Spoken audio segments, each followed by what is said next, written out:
کتنی بڑی بات ارشاد فرمائی، فرمایا لا تقنطوا من رحمت اللہ، تم نے میری رحمت سے نا امید نہیں ہونا۔ اللہ کی رحمت سے نا مالک کیا ملے گا؟ فرمایا ان اللہ یغفر الذنوب جمیعا، اللہ سارے گناہ معاف فرما دے گا۔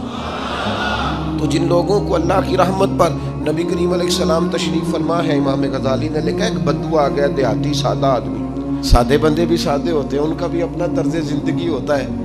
تو بدو آ گیا، سادہ آدمی تھا، آتے السلام علیکم لے کے نا تو کوئی بات ہی نہیں کی، سیدھا سیدھا ہی کہتا یا رسول اللہ صلی اللہ علیہ وسلم یہ بتائیں قیامت کے دن حساب کس نے لینا ہے؟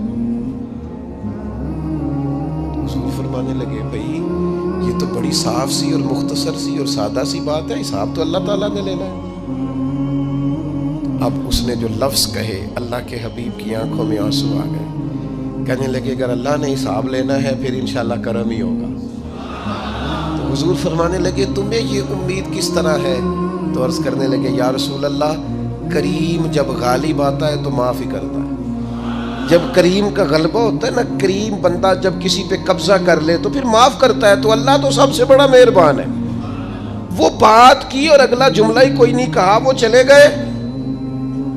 تو حضور علیہ السلام نے اب اس بات پر رزلٹ دیا، فرمانے لگے کریم محبوب بندہ سادہ تھا، بات بہت بڑی کر گیا ہے، بڑی بات کر گیا، سادہ آدمی۔ میرے عزیز، اللہ کی رحمت پر جن لوگوں کو امید ہو، انہیں موت سے ڈر اور پھر جن کو محبوب کی ملاقات کا شوق ہو نا،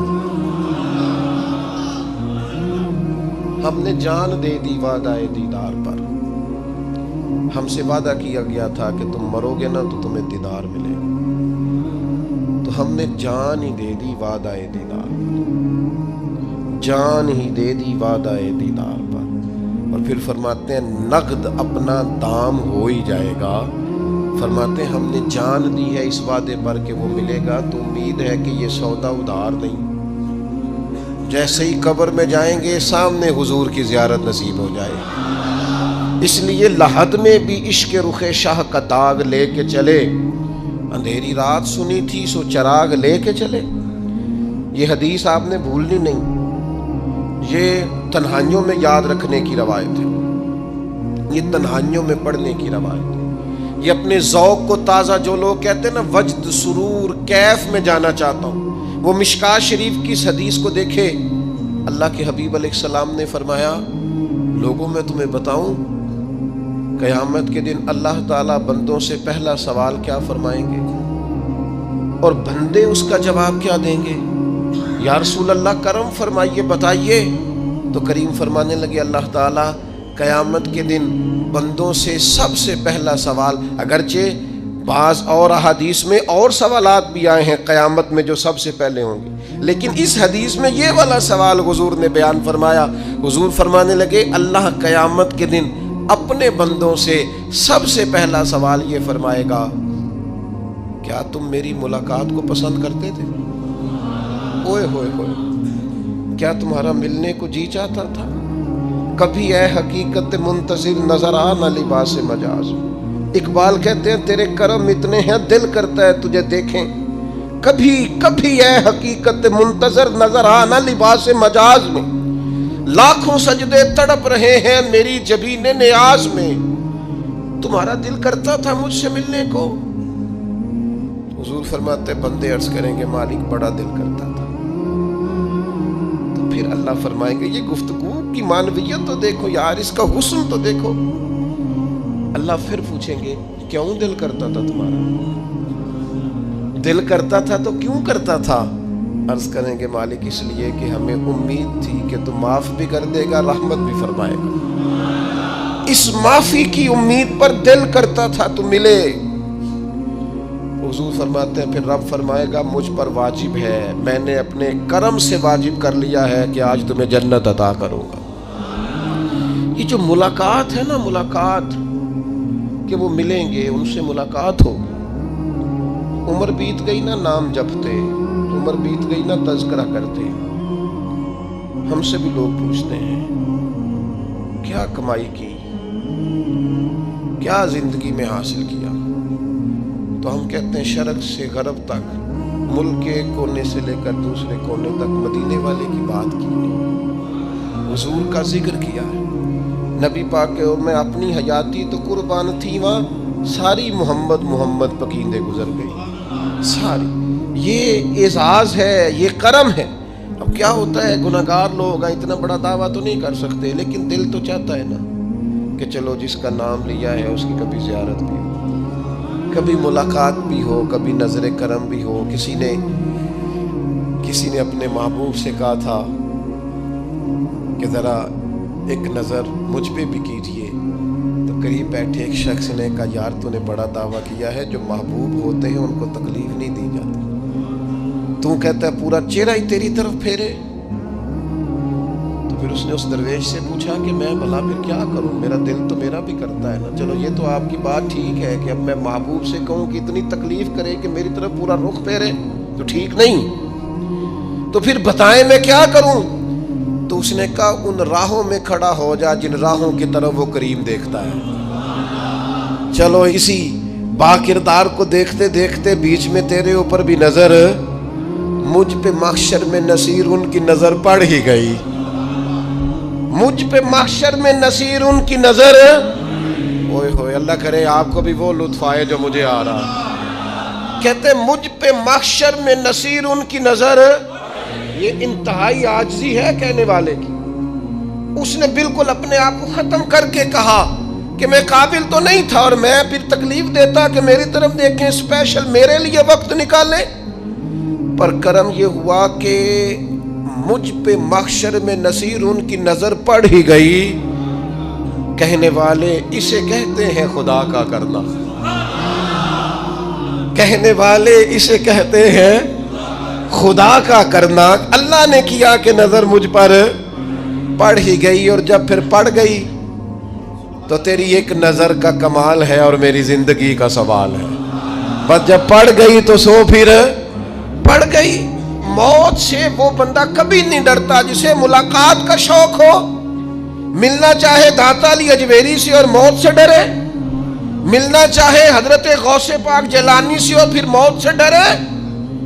زندگی گزری ہو علی علی کرتے پھر موت سے ڈرے، عمر بھر سیدنا عثمان غنی کی سخاوت کی بات کی ہو اور پھر جنت میں جا کے ان سے ملنے کا شوق پیدا نہ کرے، ساری زندگی سیدنا فاروق کا عدل بیان کیا ہو، ساری زندگی ان کے انصاف کا تذکرہ کیا ہو، پوری امت کو بتایا ہو کہ اگر جینا چاہتے ہو تو عمر کے رستوں پر چلو، اور پھر یہ موت سے ڈرے اور مر کے جناب فاروق اعظم کی زیارت کو پسند نہ کرے۔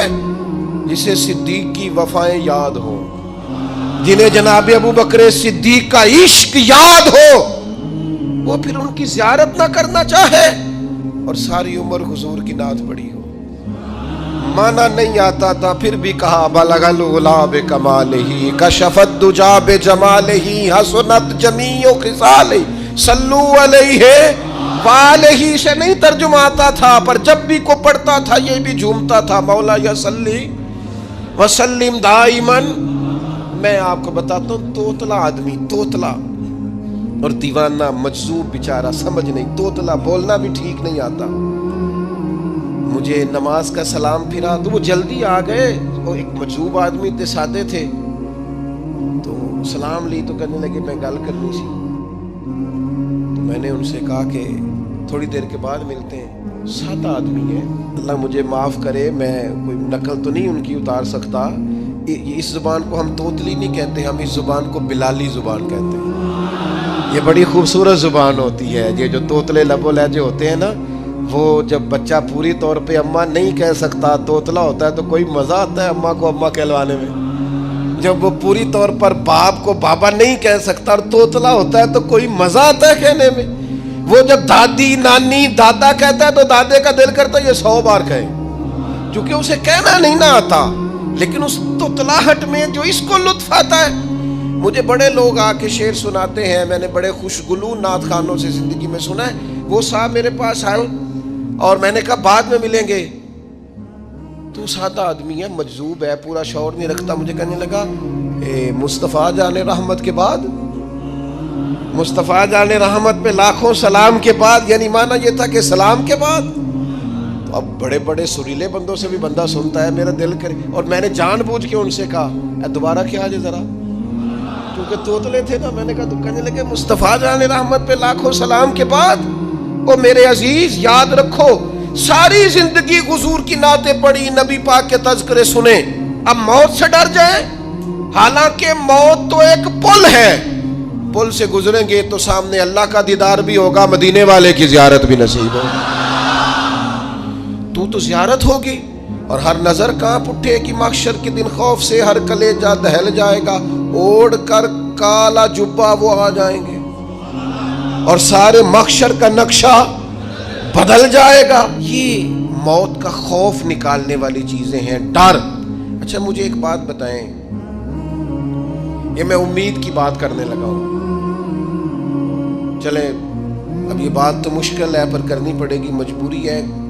کبھی کبھی ابا جی سے مار بھی پڑ جاتی ہے بندے کو، گھر میں کوئی 2-4 لگ بھی جاتی ہیں، تو اس وقت نا جو سب سے بڑا سہارا کسی کو نصیب ہوتا ہے وہ یہ ہوتا ہے کہ اللہ کرے اماں گھر میں موجود ہو. اور میں نے دیہاتوں میں کئی مائیں ایسی دیکھی ہیں جو بیٹے کے حصوں کی مار کھاتی ہیں. ابا نے ڈنڈا لے لیا ہے بیٹے کی غلطی پہ، اب اماں بیچاری سامنے ہو گئی ہے، 2-4 اس نے بھی کھا لی. یہ بات آپ سمجھیں، موت کا خوف نکالنے کے مفہوم میں بات عرض کر رہا ہوں. اماں موجود ہونا گھر میں تو ابا سختی بھی کرنے لگے تو کسی وقت احساس ہوتا ہے کہ جناب یہ سختی نہیں ہوگی کیونکہ میری اماں، اور اماں پوری وکیل بن جاتی ہے کہ نہیں تو نہیں پتا وہ ہو گئی غلطی، وہ فلانے دے منڈے نے خراب کیتا ہے، حالانکہ ہو سکتا ہے اس نے اس کو بھی خراب کیا ہو، لیکن وہ اماں وکیل ہے، وہ وکالت کر رہی ہے اور وہ بے لوث کر رہی ہے. ہوتا ہے ایسے، اس بات کو سمجھ لے اچھے طور پر. موت کا خوف نہیں، ڈر نہیں، اس لیے کہ گھر میں ماں موجود ہو تو باپ کا ڈر نہیں ہوتا. تو قبر حشر میں تو رسول کریم موجود ہے، وہاں تو نبی کریم موجود ہے، وہاں تو اللہ کریم اپنی رحمت فرمائے گا بندوں پر. اس لیے خوف نہیں، پینک نہیں، اپنی غلطیوں کا احساس ضرور کریں، اپنے اعمال پر توجہ ضرور دیں، لیکن موت کے خوف تلے دبتے نہ جائیں. انشاءاللہ صبح قیامت کرم ہوگا. میرے نبی پاک علیہ الصلوۃ والسلام نے تو فرمایا ہے بس ہم نے ایمان کامل لے کے جانا ہے دنیا میں. حضور نے فرمایا ہے جس طرح 14ویں رات کا چاند چمکتا ہے اس طرح میرے غلاموں کے چہرے چمکیں گے قیامت کو. اللہ کے رسول صلی اللہ علیہ وسلم فرماتے ہیں جسم کے جن جن حصوں پر وضو کا پانی لگتا رہا وہ قیامت میں چمکیں گے. دور سے لوگ ان کا نور دیکھیں گے، پتہ چلے گا وہ محمد عربی کے غلام آ رہے ہیں. یہ کرم ہوگا صبح قیامت، یہ عطائیں ہوں گی. اس لیے مومن موت سے ڈرتا. سیدنا بلال حبشی رضی اللہ تعالیٰ عنہ، آخری وقت ہے، نزع کا عالم طاری ہے، اور یہ گفتگو دیکھیں غلاموں کی. آپ کی اہلیہ رو پڑی، کہنے لگی ہائے ہائے افسوس. حضرت بلال فرمانے لگے کیا ہوا؟ کہنے لگی افسوس ہے کہ آپ دنیا سے جا رہے ہیں. تو حضرت بلال نے مضمون ہی بدل دیا، سوچ کا زاویہ ہی بدل دیا. فرمانے لگے یہ افسوس کا مقام نہیں، یہ تو خوشی کا مقام ہے. اس لیے کہ میری آج آنکھیں بند ہوں گی، قبر میں کھلیں گی، مدینے والے محبوب سے بھی ملوں گا، حضور کے غلاموں سے بھی ملوں گا صلی اللہ تعالی علیہ وسلم. تو موت تو مقام مسرت ہے، اور اگر یہ مل جائے زندگی میں. ایک بدو ایمان لے آئے، ابن ماجہ میں موجود ہے. حضرت ابو ہریرہ رضی اللہ تعالیٰ عنہ حدیث کے راوی ہیں، فرماتے ہیں ایک بدو ایمان لائے اور انہوں نے حضور علیہ السلام کے ساتھ ہجرت بھی کی. ابن ماجہ میں موجود ہے. تو نبی پاک علیہ السلام نے نا انہیں ایک صحابی کے ساتھ کر دیا. اب ان کے کام کاج میں مصروف ہو گئے ان کے ساتھ.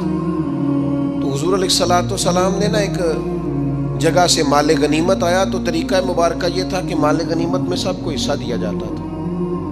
اگرچہ وہ جہاد پہ نہیں گئے لیکن حضور نے انہیں بھی حصہ دیا. تو وہ صحابی تو رو پڑے. عرض کرنے لگی حضور میں اس کے لیے تو ایمان نہیں لایا تھا. حضور نے فرمایا پھر بتائیے. گرچہ حضور جانتے ہیں کس لیے لائے تھے. عرض کی حضور میں تو اس لیے ایمان لایا تھا کہ میں رب کی راہ میں لڑوں گا اور میں اپنی جان پیش کروں گا. میں شہادت کے لیے ایمان لایا تھا. مجھے یہ مال دولت نہیں چاہیے. تھوڑی ہی دیر گزری کہ ایک اور مارکے کا اعلان ہو گیا، جنگ کا اعلان ہو گیا. حضور نے فرمایا چلو. وہ گئے اور چند ہی لمحے گزرے کہ وہ میدان میں اترے اور پھر شہید ہو گئے. صحابہ کرام ان کی مقدس لاش مبارک کو اٹھا کے محبوب کے قدموں میں لائے تو نبی کریم نے کیا خوبصورت بات ارشاد فرمائی. حضور فرمانے لگے دیکھو اس نے اللہ کی تصدیق کی ہے تو رب نے بھی اس کی تصدیق فرما دی. اور پھر یہ دو جملے محبوب کہتے کہتے اٹھے اور پھر حضور نے اپنا جبہ مبارک اتارا اور اتار کے فرمایا اس بندے کو نہ اس جبے میں کفن دے دو, اس میں اسے کفن دو, اس لیے کہ تو شہادت کے لیے ایمان لایا, موت کی آنکھوں میں آنکھیں ڈال کے جیا, اپنی زندگی کمزور نہ گزاری. مسلمانوں پہ کافر کا رعب طاری ہو گیا ہے. ایک تو ہوتا ہے نا کہ کوئی مدد کرنا, کوئی آگے بڑھنا, فلسطین کا نام تک نہیں لے رہے حکمران زبان سے, ذکر تک نہیں کر رہے, چینل ذکر نہیں کر رہے. اتنا رعب, اتنا کفر کا خوف, صرف اس لیے کہ ہمیں موت کا ڈر ہے. مر جائیں گے تو بستر پہ نہیں مریں گے, بیماریوں سے نہیں مر جاتے لوگ. خدا کے بندو اپنی زندگی میں اتنا خوف اگر موت کا پیدا کر لو گے. حضرت سعید ابن جبیر رضی اللہ تعالیٰ عنہ بہت بڑے فقیہ تھے. حجاج بن یوسف نے بلایا اور کہنے لگا میں تمہیں موت دینے لگا ہوں, مار دوں گا تمہیں. بڑا ظالم آدمی تھا, بڑے لوگ اس نے قتل کیے تھے. حضرت سعید رضی اللہ تعالیٰ عنہ مسکرا پڑے اور غصے میں آیا, کہنے لگا کیوں ہنستے ہو؟ فرمانے لگے تو بڑا بیوقوف ہے, تجھے کس نے کہا زندگی اور موت تیرے ہاتھ میں, یہ تو تب آئے گی جب میرا رب چاہے گا. کہنے لگا لے جاؤ ان کو اور جا کے قتل کر دو. تو وہ جب جلاد لے جا رہے تھے تو آپ اور کھل کے مسکرائے, ہنسے. یہ آپ کی طاقت ہے کہ موت کو دیکھ کے مسکراہٹ ہو, لبوں پہ تبسم رقصہ ہو, مسکرائے. جب آپ مسکرا رہے تھے تو اس کو اور غصہ آیا, واپس بلایا. کہنے لگا مسکراتے کیوں ہو؟ فرمانے لگے تیری جرت پہ مسکرا رہا ہوں اور اس بات پہ مسکرا رہا ہوں کہ رب کتنا بے نیاز ہے, تیرے جیسے لوگوں کو بھی مہلت دے رکھی ہے. کتنا بے نیاز ہے, تیرے جیسے لوگوں کو مہلت. اور غصے, کہنے لگا میرے سامنے قتل کرو. حضرت سعید ابن جبیر رضی اللہ تعالیٰ عنہ نے منہ کعبے کی طرف کر کے پڑھنا شروع کیا, انی وجہت وجہی للذی فطر السماوات والارض حنیفا وما انا من المشرکین. آپ یہ پڑھ رہے تھے تو کہنے لگا اس کا منہ کعبے سے پھیر دو. کعبے سے منہ پھیرا تو آپ فرمانے لگے تو بڑا ہی بیوقوف ہے, میرا رب کو صرف کعبے کی طرف مقید ہے. وَلِلَّهِ الْمَشْرِقُ وَالْمَغْرِبُ فَأَيْنَمَا تُوَلُّوا فَثَمَّ وَجْهُ اللَّهِ. چہرہ پھیر دیا جب اس نے تو آپ فرمانے لگے مشرق بھی اللہ کا, مغرب بھی اللہ کا. اور اللہ فرماتا ہے تم جدھر بھی منہ کرو ادھر ہی اللہ کی رحمت ہے. یہ پڑھا تو اب اس نے لٹایا, اور جب وہ آپ کو قتل کر رہا تھا تو حضرت سعید ابن جبیر کی ایک زوردار آواز گونجی. فرمایا یاد رکھنا مجھے اسی طرح قتل کرنا جس طرح تم خود قیامت میں قتل ہونا پسند کرتے ہو. میرا آخرت پر یقین کامل ہے, محشر میں عدالت لگے گی, میں تمہیں قتل کروں گا میں. حضرت سعید ابن جبیر کی وہ جرت تھی کہ دربار سارا لرز گیا حجاج کا. حضرت سعید ابن جبیر رضی اللہ تعالیٰ عنہ کہنے لگے اللہ اسے میرے بعد کسی پر مسلط نہ کرنا, میرا قتل آخری ہو, میرے بعد نہ ہو. ڈر گئے لوگ, سہم گئے. اور وہ جو جلاد آپ کو قتل کر رہا تھا اس کے بھی ہاتھ کانپ رہے تھے. اتنی جرت, موت کا ایک منٹ کے لیے خوف نہیں. حضرت سعید ابن جبیر رضی اللہ تعالیٰ عنہ شہید ہو گئے تو اتنا خون نکلا, اتنا خون نکلا, اتنا خون نکلا, خون بند ہی نہیں ہو رہا. ایک طبیب بیٹھا تھا, ہانپتے کانپتے ڈرے ہوئے سہمے ہوئے. حجاج کہنے لگا اسے اتنا خون؟ تو کہنے لگا بادشاہ میں نے سالوں مریض دیکھے ہیں, اس کو پتہ چل جائے نا مرنے والا ہوں وہ تو اتنا خوف میں آتا ہے, پہلے ہی اس کا سارا خون جم جاتا ہے اور سکڑ جاتا ہے اور اس کا خون جل جاتا ہے. یہ جو بندہ تم نے شہید کیا ہے نا اس میں ایک رتی برابر بھی موت کا خوف نہیں, موت کے خوف سے بے نیاز تھا, اتنا خون نکلا. حضرت سعید ابن جبیر شہید ہوئے اسی دن حجاج کے پیٹ میں درد شروع ہوا. صرف 15 دن حجاج بعد میں زندہ رہا ہے, 15 دن, اور ساری رات تڑپتا تھا, کہتا تھا مجھے خواب میں آ کے پیروں سے گھسیٹتے. حضرت سعید ابن جبیر چلاتا تڑپتا 15 دنوں کے اندر. طبیبوں نے کہا تیرا جو مرض ہے یہ کوئی آسمانی عذاب ہے. میرے عزیز موت سے ڈرے نہیں بلکہ جو ظالم ہو ان کو ڈرا دیں, یہ مومن کی شان ہے. اپنی زندگی کے اندر سے موت کا خوف نکال دیں، تاکہ زندگی کے جو دن ہیں وہ جیے تو جا سکیں، وہ انسان مضبوطی سے وقت سے گزار سکے۔ حضرت علی شیر خدا رضی اللہ تعالیٰ عنہ نا وہ جیکٹ نہیں پہنتے تھے جنگی، جو کمر پہ پیچھے لوگ پہنتے تھے نا، تلوار کوئی مارے تو زخم نہ ہو۔ تو کسی نے مولا علی شیر خدا رضی اللہ تعالیٰ عنہ سے فرمایا پشت پر آپ وہ جیکٹ نہیں پہنتے لوہے کی؟ آپ فرمانے لگے پشت تو دکھانی نہیں تو کہنے لگے موت سے ڈر نہیں آتا؟ فرمایا بالکل بھی نہیں، اور فرمایا مجھے بالکل ڈر نہیں آتا کہ میں موت پر آ گروں یا موت میرے اوپر جا گرے۔ ہم تو شہادت حضرت خالد بن ولید رضی اللہ تعالیٰ عنہ ایک دن نوجوانوں کو خطاب کرتے کرتے کہنے لگے موت سے کبھی نہ ڈرنا، میں نے ساری زندگی جنگوں میں گزاری ہے، میرے وجود پر ایک ذرہ بھی جسم کا حصہ ایسا نہیں جس پر زخم نہ ہو۔ اور جو کہتے کہتے رو پڑے، فرمانے لگے یہ بات کرتے کرتے رو پڑے، فرمانے لگے دیکھ لو زندگی ساری میدانوں میں گزاری ہے، لیکن شہادت اللہ تعالیٰ نے میرے لیے وہاں نہیں لکھی تھی، یہاں اللہ تعالیٰ نے اپنی رحمت کے لیے موت میرے لیے لکھی تھی۔ تو یہ تو اللہ کا کرم ہے۔ قریب ایک بزرگ صحابی اور بیٹھے تھے، فرمانے لگے آپ کی نیت شہادت کی تھی، انشاءاللہ آپ قیامت میں شہیدوں میں ہی کھڑے کیے جائیں گے۔ تو میرے عزیز خوف نہیں موت کا۔ آخر میں 2-3 گزارشات عرض کرنی ہے۔ ایک تو میری آپ سے گزارش ہے، جنہوں نے ابھی تک قرآن مجید کی تلاوت شروع نہیں کی، وہ ابھی سے آج سے 10 منٹ ٹائم ہو تو مسجد میں بیٹھ کے ایک رکوع پڑھ کے جائیں، قرآن مجید نہیں چھوڑنا۔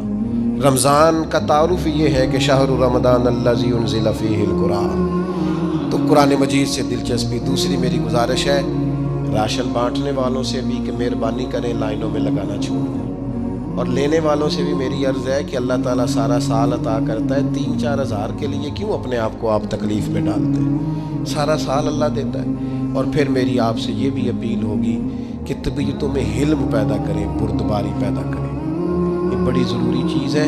مثبت سوچیں لائیں، روزہ ہماری تربیت کرتا ہے۔ اور پھر آپ سے یہ بھی اپیل کروں گا رمضان شریف کی مقدس گھڑیوں میں صرف اپنے لیے نہیں سوچے، امت کے لیے سوچیں، بالخصوص فلسطین کے مسلمانوں کے لیے کم از کم دعا مومن کا ہتھیار ہے، وہ تو جم کے کریں اللہ کے حضور۔